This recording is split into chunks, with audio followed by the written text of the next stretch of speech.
Dia adalah Nuh bin Lamak bin Matusyalho bin Idris alaihi salam. Imam Kisai berkomentar nama Nabi Nuh adalah Abdul Ghaffar atau Yashkur dan sebab terjadinya dinamakan Nuh yaitu diceritakan bahwa ia melihat anjing mempunyai 4 mata lalu Nuh berkata anjing ini sangat jelek menjijikan.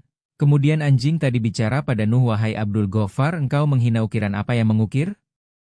Jika hinaan itu pada ukiran maka jelas jika itu tertuju padaku maka aku enggan pilih menjadi anjing dan jika hinaan tadi tertuju pada sang pengukir maka hinaan itu tidaklah layak karena ia bisa berkehendak pada apa yang ia kehendaki. Setelah ingat kata-kata tadi Abdul Ghaffar terus menangis dan menangisi kesalahan dan dosanya dan karena seringnya dia menangis maka dinamakanlah dia Nuh. Menangis? Telah bercerita Imam As-Sadi pada kisah tersebut. Wahab bin Munabi berkata, ketika Nuh berusia 480 tahun datanglah malaikat Jibril alaihi salam padanya. Nuh bertanya, siapakah engkau wahai laki-laki tampan? Jibril menjawab saya utusan Tuhan semesta alam. Saya datang padamu membawa risalah, sungguh Allah telah mengutusmu untuk umatmu. Sebagaimana firman Allah dalam Al-Quran. Kepadanya azab yang pedih. Lalu Jibril mengenakannya baju mujahidin dan mengenakannya surban kemenangan dan memberi ikat pinggang Saiful Azmi dan berkata padanya, berilah peringatan pada musuh Allah yang bernama Darmasyil bin Fumail bin Jij bin Qabil bin Adam. Konon Darmasyil adalah raja yang lalim. Dia adalah pertama kali manusia yang memeras arak dan meminumnya. Juga pertama kali orang yang bermain judi, juga yang pertama kali orang yang membuat baju yang dihiasi dengan emas, dia dan kaumnya. Adalah penyembah 5 berhala, yaitu Wat, Siwa, Yaghus, Ya'uq dan Nasr yang mana berhala 2 itu sudah disebutkan dalam Al-Quran Al-Adzim. Konon berhala 2 ini dikelilingi 1.700 berhala. Pada berhala itu dibuatkan rumah yang dibuat dari marmer yang berwarna-warni di setiap satu rumah panjangnya 1.000 dziro. Begitu juga lebarnya. Konon pada berhala-berhala ini ada kursi-kursi yang terbuat dari emas yang di dalamnya terdapat bermacam-macam perhiasan yang megah dan juga ada pelayan yang melayaninya pada siang, malam dan juga mempunyai hari raya yang diperingati setiap tahunnya. Pada hari raya itu Nuh keluar dan mereka pada menyalakan api di sekitar berhala-berhala itu, mempersembahkan kurban lalu mereka pada bersujud memuliakan berhala-berhala tadi. Mereka pada membawa alat-alat musik, pada menabuh gong dan menari-nari berpesta ria sambil meminum arak dan berpesta seks dengan terang-terangan, dan mereka menaiki memperlakukan wanita sebagaimana hewan. Ketika Nabi Nuh mendatangi kaumnya, ia berdiri di atas jurang dengan menengadahkan kepalanya ke atas seraya memanjatkan doa. Ya Allah, saya minta kepada _MU agar menolongku dengan Nur Muhammad Shallallahu Alaihi Wasallam. Jumlah kaum Nabi Nuh tidaklah terhitung banyaknya. Seketika itu pula Nabi Nuh berseru dengan sekuat tenaga dan berkata, wahai kaumku, kedatanganku ini adalah atas perintah dari Tuhan semesta alam. Saya mengajak kalian untuk menyembah kepada _nya dan meninggalkan penyembahan terhadap berhala itu. Seruan Nabi Nuh ini begitu membahana dan menggelegar sehingga terdengarlah dari segala penjuru, mulai dari ujung barat sampai ujung timur. Karena seruannya itu pula maka berjatuhanlah berhala itu dari kursinya, tempatnya semula. Tatkala itu semua pelayan kerajaan kaget, begitu pula dengan sang raja Darmasyil yang menjadi pingsan dibuatnya. Setelah sang raja siuman, ia bertanya kepada orang orang di sekelilingnya, suara apa itu?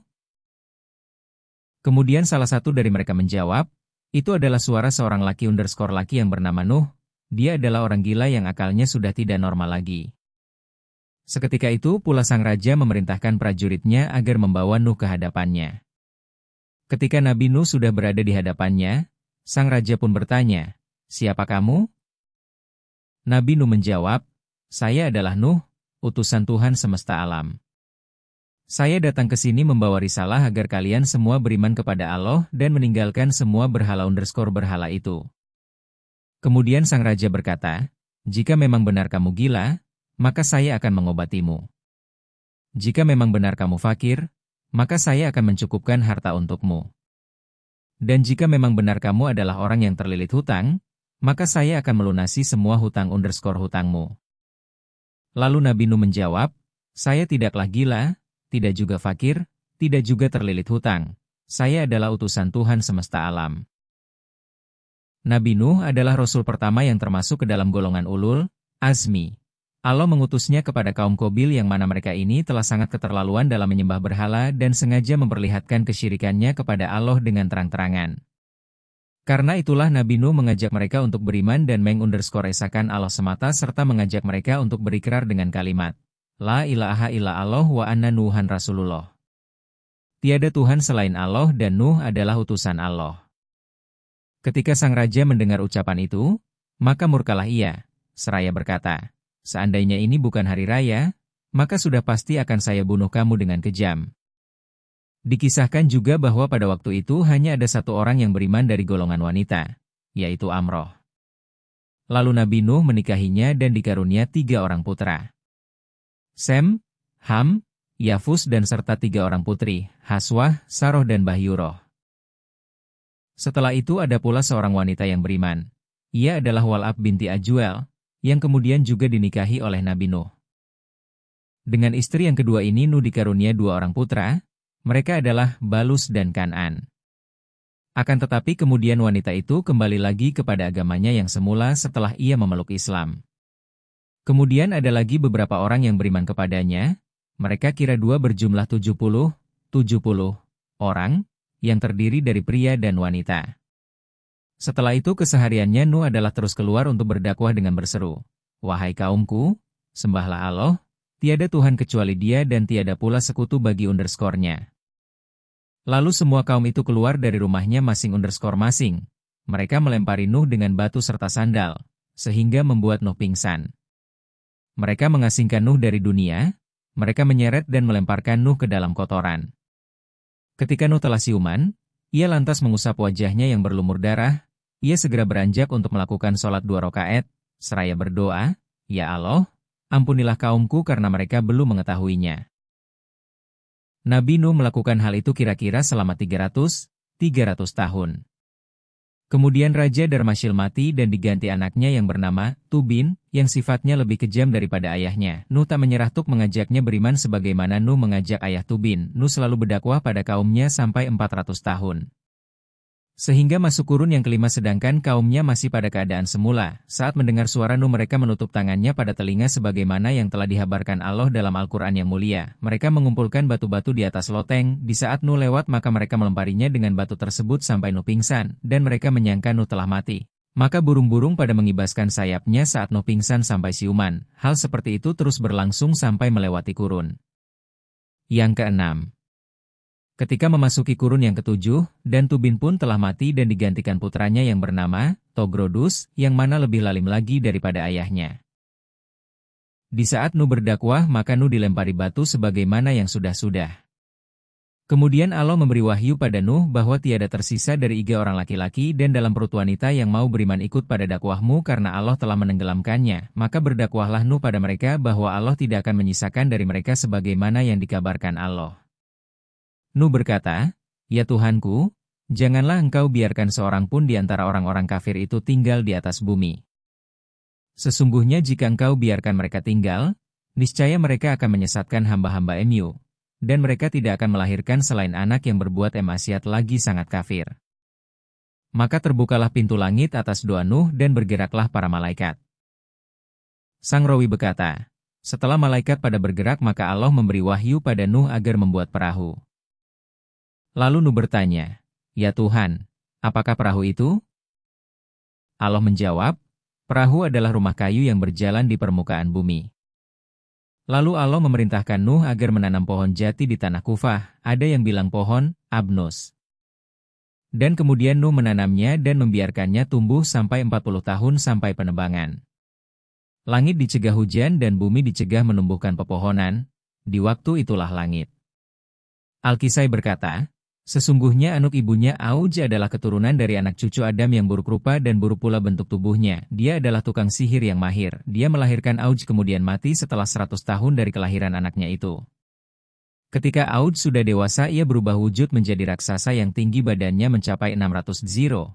Begitu pula lebarnya juga sama, yaitu mencapai 600 dziro, ukuran dziro, zaman dahulu, yaitu sama dengan 1/2 dziro, sekarang. Sehingga diceritakan bahwa di saat badai banjir tufan tiba, banjir itu tidak bisa sampai pada lututnya.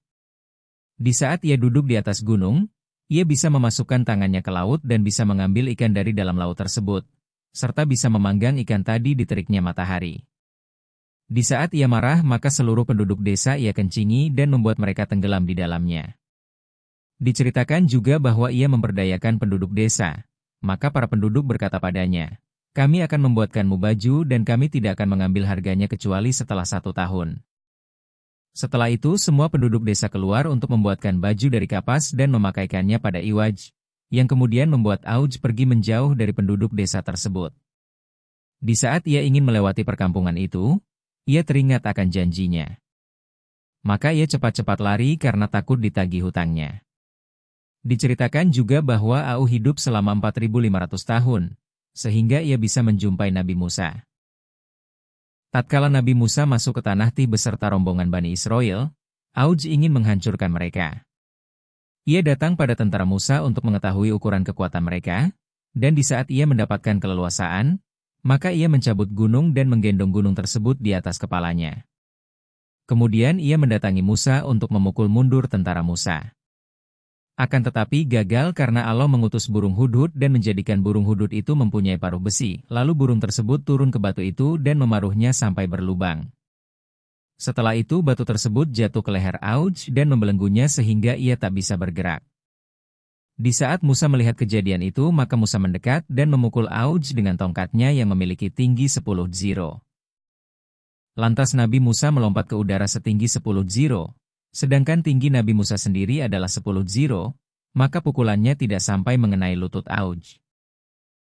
Ketika pukulan Musa menghantamnya seketika itu Auj terjatuh dan mati tergeletak di lapangan seperti gunung besar. Diceritakan pula bahwa di Gunung Tatri ada sebuah sungai yang bernama Toi. Di sana ada jembatan yang besar. Dikatakan bahwa jembatan itu berasal dari tulang iganya Auj bin Anuk dan hal ini termasuk dalam keajaiban dunia. Imam Al-Kisai berkata, di saat Allah telah memberi wahyu pada Nuh bahwa yang akan menggendong kayu adalah Auj dari Kufah menuju desa di daerah Baghdad yang bernama Hairoh, maka Nuh mendatangi Auj dan memintanya untuk menggendong kayu tersebut. Dan kemudian Auj berkata, "Aku tidak akan mau menggendongnya untukmu sehingga kamu mengenyangkan perutku dengan roti." Di waktu itu Nabi Nuh membawa 3 potong roti yang terbuat dari gandum dan memberikannya pada Auj 1 iris dan berkata, "Makanlah roti ini." Lalu Auj tertawa dan berkata, "Seumpama gunung ini jadi roti, itu pun tidak akan bisa mengenyangkan perutku, bagaimana mungkin aku bisa kenyang hanya dengan irisan roti ini?" Kemudian Nuh memotong irisan roti tersebut dan mengucapkan, "Bismillahirrohmanirrohim." Lalu berkata, "Makanlah." Maka Auj memakannya, lalu Nuh memberinya seiris roti lagi. Akan tetapi ia menolak karena sudah merasa kenyang dengan memakan setengah irisan roti tadi dan tidak mampu untuk memakannya lagi. Dan setelah itu Auj menggendong semua kayu mulai dari Kufah sampai Hairoh dengan sekali muatan. Ketika kayu-kayu itu sudah siap dan berada di hadapan Nabi Nuh, lantas Nabi Nuh berkata, "Wahai Tuhan, bagaimanakah cara untuk membuat perahu?" Kemudian Allah memberi wahyu kepada malaikat Jibril supaya mengajari Nuh membuat perahu. Lalu Nuh menjadikan kayu-kayu tersebut sebuah papan dan menggabungkannya satu sama lain serta memakunya dengan paku besi. Lalu menjadikan bagian depan kepala perahu seperti kepala burung merak, ekornya seperti ekor ayam jago, paruhnya seperti paruh burung alap-alap gagak, sayapnya seperti sayap elang dan wajahnya seperti wajah burung merpati dan kemudian menjadikannya 3 tingkat. Menurut pendapat lain 7 tingkat. Ibnu Abbas berkata, perahu Nabi Nuh panjangnya 1000 dziro, lebarnya 600 dziro, dan tingginya 300 dziro.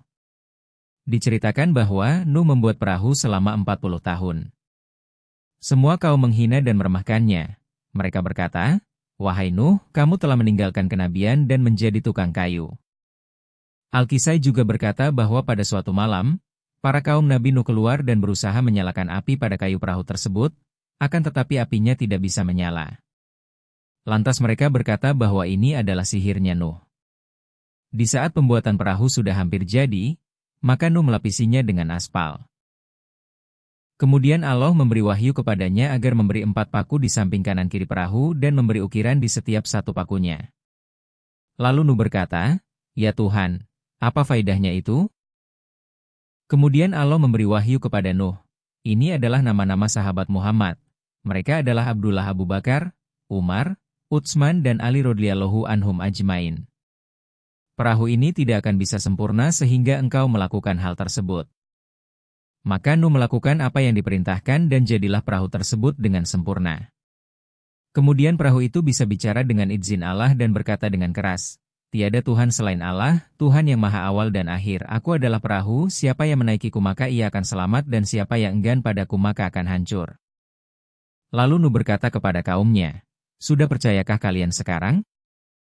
Mereka menjawab, "Ini adalah sihirmu, wahai Nuh." Kemudian Allah memberi wahyu kepada Nuh, "Murka_ku sudah memuncak bagi orang yang mendurhakai_ku." Lalu Allah memberi perintah kepada Nuh untuk membawa bekal makanan pokok untuk 6 bulan dan membuat wadah untuk air tawar. Dan kemudian Allah menurunkan bola mata dari surga yang mempunyai cahaya seperti cahaya matahari untuk Nuh, yang mana Nuh bisa mengetahui pergantian siang malam dari bola mata tersebut dan lewatnya waktu-waktu. Lalu Nuh meminta izin kepada Tuhan untuk melakukan haji dan Tuhan mengizinkannya, maka berangkatlah Nuh untuk menunaikannya. Di saat Nuh menuju Makkah, para kaum ingin menghancurkan perahu tersebut. Lalu Allah memerintahkan para malaikat supaya mengangkat perahu itu di antara langit dan bumi. Kemudian malaikat mengangkatnya, dan semua kaum melihat kejadian itu. Di saat Nuh sampai di Makkah, maka Nuh melakukan tawaf di Baitullah 7x serta berdoa untuk kaumnya dan Allah mengabulkan doanya tadi. Di saat Nuh pulang dari Makkah, maka Allah menurunkan perahu tersebut di atas permukaan bumi. Kemudian Allah memberi wahyu kepada Nuh agar naik ke atas gunung dan menyerukan dengan suara lantang, "Wahai hewan-hewan liar, burung-burung, serangga, dan semua makhluk yang bernyawa, datanglah dan naiklah ke dalam perahu, karena azab sudah dekat." Seruan Nuh terdengar hingga ke barat dan timur, sehingga hewan-hewan liar, burung-burung, ternak, dan serangga datang berbondong-bondong. Nuh berkata, "Aku diperintahkan untuk membawa kalian secara berpasang-pasangan." Allah juga memerintahkan Nuh membawa kayu serta jasad Adam dan Hawa. Jasad-jasad tersebut ditempatkan dalam peti bersama Hajar Aswad, tongkat Adam yang turun dari surga, dan benda lainnya. Jumlah pengikut yang masuk ke dalam perahu adalah 40 laki-laki dan 40 perempuan, yang berada di lantai pertama, sedangkan lantai kedua dihuni oleh hewan-hewan liar dan ternak. Dikisahkan, hewan terakhir yang memasuki perahu adalah keledai, karena ekornya ditahan oleh iblis sehingga ia kesulitan masuk. Nuh mengira keledai enggan masuk ke perahu. Nuh berkata, "Masuklah, wahai yang terkutuk." Keledai akhirnya masuk bersama iblis. Saat Nuh melihatnya, ia bertanya, "Siapa yang mengizinkanmu masuk?" Iblis menjawab, "Engkau sendiri yang mengizinkanku." "Bukankah engkau berkata, 'Masuklah, wahai yang terkutuk'?" Tidak ada yang lebih terkutuk di dunia selain aku. Diceritakan juga bahwa selama di dalam perahu, Nuh melarang semua penumpang untuk berhubungan intim karena khawatir mereka akan berkembang biak dan membuat tempat menjadi sempit. Semua mematuhi kecuali anjing, yang justru berhubungan intim dengan pasangannya. Kucing melaporkan hal ini kepada Nuh, tetapi anjing menyangkal dan bahkan mengulanginya 2 hingga 3 kali. Kemudian kucing melaporkannya lagi kepada Nuh, lalu Nuh menegur mereka dengan celaan. Sejak itu, permusuhan di antara mereka langsung terjadi, dan aib menimpa mereka saat kawin. Kucing berkata, "Setiap kali aku kawin, aku berharap agar aku tidak melihat anjing, dan anjing juga tidak melihatku." Diceritakan bahwa ketika kotoran hewan menumpuk di dalam perahu, para penumpang mengadu kepada Nabi Nuh. Maka Allah memberikan wahyu kepada Nabi Nuh, "Peraslah ekor gajah." Saat Nuh memeras ekor gajah, keluarlah babi jantan dan betina, dan babi-babi itu memakan semua kotoran yang tercecer. Setelah itu, Allah menciptakan tikus jantan dan betina dari bersin babi. Tikus-tikus itu berkembang biak dan terus menggerogoti sisi perahu. Para penumpang kembali mengadu, lalu kucing liar atau musang memangsa tikus-tikus itu dengan cepat, sehingga mereka pun musnah. Sejak saat itu, permusuhan antara tikus dan kucing liar atau musang dimulai. Ibnu Washif Syah berkata, "Tidak ada raja di Mesir yang lebih kaya dari Raja Suraid. 300 tahun sebelum bencana Tofan, dia mengalami mimpi seolah-olah langit pindah ke bumi hingga seperti lubang penggalian, bintang-bintang berjatuhan, dan matahari serta bulan begitu dekat dengan bumi. Dia juga melihat burung-burung putih menyambar manusia dan bertemu di antara 2 gunung. Dunia tampak hitam kelam dan gelap gulita. Semua manusia berkumpul di sebuah gunung untuk menyelamatkan diri. Setelah mimpi itu, dia bangun dalam ketakutan. Pada pagi harinya, Raja Suraid memanggil 100 dukun laki-laki, yang hanya bisa meramal dengan melihat perbintangan. Raja menyendiri bersama mereka dan menceritakan mimpi tersebut. Dan mereka berkata, mimpimu berasal dari langit, di mana mimpi itu dapat menghancurkan seluruh alam dan penduduk bumi. Lalu sang raja berkata, ambillah makna dari bintang-bintang di atas sana. Ketika mereka memandang ke atas, mereka berkata, kami melihat bulan pada zodiak Cancer mendekati ikan. Maka, kehancuran yang terjadi disebabkan oleh Tovan, dan musibah ini berasal dari air langit. Sang raja bertanya, apakah musibah ini juga akan menimpa negara kita? Mereka menjawab, ya, musibah itu akan menimpa negara kita, dan negara ini akan hancur dalam waktu yang lama. Sang raja bertanya lagi, apakah negara kita akan kembali seperti sedia kala? Mereka menjawab, ya, negara akan pulih bahkan menjadi lebih baik dari sebelumnya. Maka, Suraid memerintahkan pembangunan kota dengan pondasi setinggi kota itu, sambil berkata, kita jadikan tempat ini sebagai makam kita, lalu pindahkan harta benda, perhiasan, alat perang, patung-patung indah, dan wadah cantik dari bahan tambang. Kita juga akan menulis raja-raja serta ilmu perbintangan yang menceritakan kejadian hingga akhir zaman, termasuk kisah raja-raja yang berkuasa, baik yang beragama Islam maupun yang kafir. Para dukun juga meramalkan bahwa bencana Tovan ini hanya akan berlangsung selama 40 hari. Mereka pun membangun kota, memanfaatkan udara dengan kebijaksanaan, dan menyimpan harta mereka. Sang raja lalu berkata, jika kita selamat dari bencana ini, kita akan kembali mengambil milik kita dan menemukan harta kita. Namun, jika kita binasa, bangunan ini akan menjadi makam kita, melindungi jasad kita dari kehancuran. Setiap menteri, hakim, dan pejabat negara membangun tempat perlindungan bagi jasad mereka dari bencana Tovan.